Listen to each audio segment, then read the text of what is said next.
ஏய் சுரபி, அவன் சொல்றதெல்லாம் அப்படியே நம்புவியா? லூசு லூசு, அவனை நம்பாத. அவன் உன்னை நல்லா ஏமாத்திக்கிட்டு இருக்கான் என்று ரேணுகா சொன்னார்.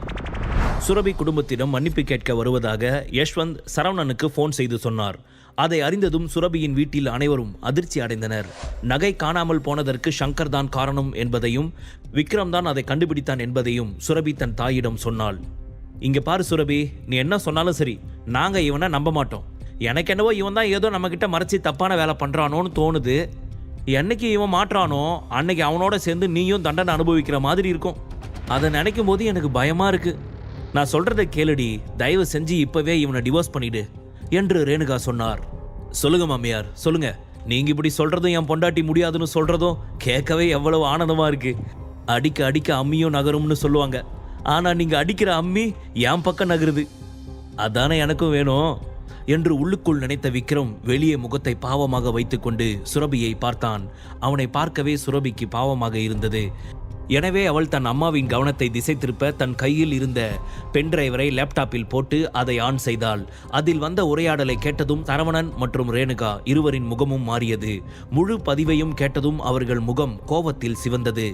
இந்த சங்கர் என்ன வேலை பண்ணிருக்கான் பாத்தீங்களா? இவனுக்கெல்லாம் கொஞ்சம் கூட மனசாட்சியே இல்லையா? சுரபி அவனுக்கு தங்கச்சி தானே. தன்னோட தங்கச்சிக்கு எதிராகவே யாராவது இப்படி காரியத்தை பண்ணுவாங்களா? ஏ விக்ரம், இது எவ்வளவு பெரிய விஷயம். எங்க கிட்ட இதை பத்தி ஒரு வார்த்தை கூட சொல்லாம நீ இப்படி அவருக்கு இதை அனுப்பலாமா? அவங்க எவ்வளவு பெரிய ஆளுங்கன்னு தெரியும் தானே. இப்போ அவங்க இதுக்காக நம்மளை பழிவாங்க கிளம்பிட்டா அதுக்கு யார் பொறுப்பு என்று ரேணுகா கோபமாக கேட்டார். அம்மா, சங்கருக்கு அவன் பண்ண தப்ப புரிய வைக்க தான் விக்ரம் இப்படி பண்ணிருக்கான். அவன் நம்ம அப்பாவையும் விக்ரமையும் எத்தனை முறை இன்சல்ட் பண்ணிருக்கான். இந்த ஒரு முறை அவங்க அவமானப்பட்டா தப்பு இல்ல. கவலைப்படாத, நீ பயப்படுற மாதிரி எதுவும் நடக்காது. அவங்க மன்னிப்பு கேட்க வரதா தானே அப்பா கிட்ட சொல்லியிருக்காங்க என்று சுரபி சொன்னாள். ஆமா ரேணுகா, சுரபி சொல்றது சரிதான். அது மட்டும் இல்ல, இப்ப அவங்க குடுமி நம்ம கிட்ட இருக்கு. இனியாவது விக்ரம திட்டுறதை நிறுத்து. இப்போ யஷ்வந்த் அண்ணா சங்கர் கூட நம்ம வீட்டுக்கு வந்துகிட்டு இருக்காரு. அதை எப்படி ஹேண்டில் பண்றதுன்னு பேசலாம் என்று சரவணன் சொன்னார். இங்க பாருங்க, இப்ப வேணா உங்க அண்ணன் குடும்பம் பிரச்சனையில் இருக்கலாம். ஆனா இப்பவும் அவங்க நம்மளை விட மேலதான் இருக்காங்க. அதனால அவங்க கிட்ட கொஞ்சம் பார்த்து பதமா பேசுங்க என்று ரேணுகா யோசனையுடன் சொன்னார். அப்போது அவர்கள் வீட்டின் காலிங் பெல் அடித்தது. பின்னர் சரவணன் எழுந்து சென்று கதவை திறந்தார். சரவணனை பார்த்ததும் அவரை கட்டிப்பிடித்தவர், உன்னை பார்த்து எவ்வளவு நாள் ஆச்சு, எல்லாரும் எப்படி இருக்கீங்க என்று பாசமாக கேட்டார். அவர் தன் தம்பி மீது அதிக அன்பு வைத்திருப்பது போல நடித்தார். அவர் கையில் 2 பெட்டிகள் இருந்தன. முகத்தை தொங்க போட்டபடி சங்கர் அவர் பின்னால் நின்று இருந்தான்.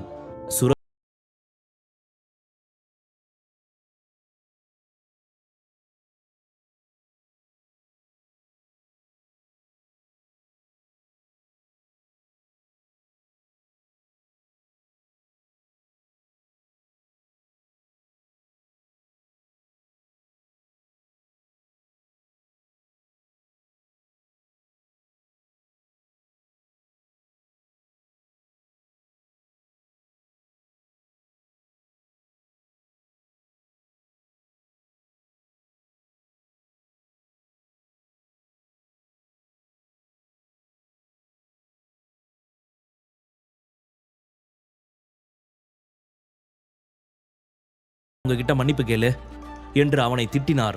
தன் அப்பாவை முறைத்து பார்த்த சங்கர் வேறு வழி இல்லாமல் அவர்கள் முன்பு சென்று தலை குனிந்து நின்றவன், நான் பண்ணது பெரிய தப்பு, என்னை மன்னிச்சிடுங்க என்று மெல்லிய குரலில் சொன்னான். என்ன மச்சான், என்ன சொன்ன? நீ என்ன சொன்னு காதுலயே விழலையே, கொஞ்சம் திருப்பி சொல்றியா என்று அது நேரம் வரை அமைதியாக இருந்த விக்ரம் கேட்டான். இதுவே வேறொரு சமயமாக இருந்திருந்தால் சங்கர் அவன் சொன்னதற்கு திருப்பி கொடுத்திருப்பான். ஆனால் இப்போது சூழ்நிலை சரியில்லாததால் அவன் அமைதியாக இருந்தான். டே, மாப்பிள்ள சொல்றாருல, காதுல விழலையா? 10 நாளா பட்டினியாவா கிடந்த?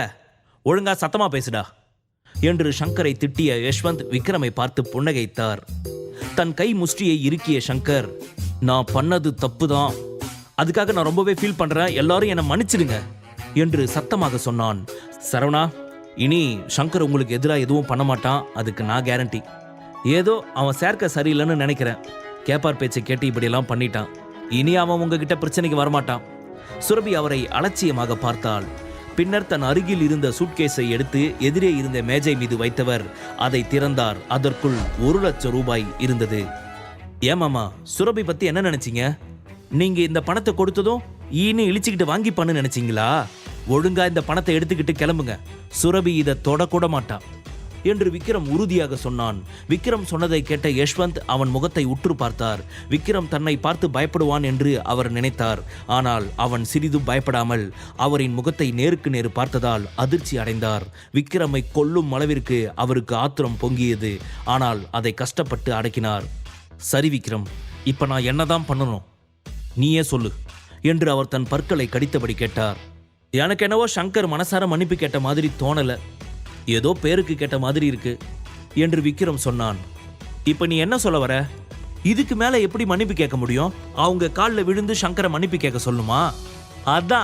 அதேதான் நானும் அதே தான் சொல்ல வந்தேன் என்று விக்ரம் சொன்னான். அதை கேட்டதும் சங்கரின் கோபம் அதிகரித்தது.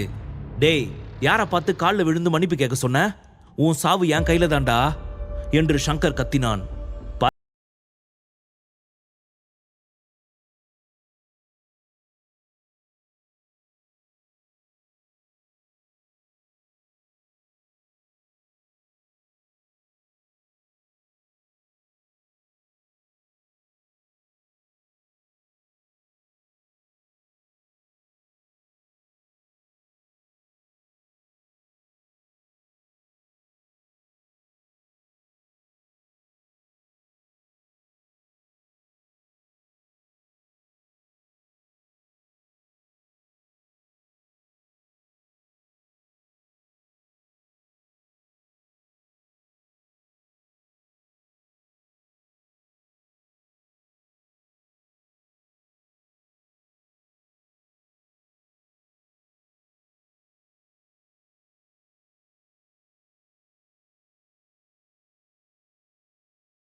கதவை நோக்கி கை காட்டினான்.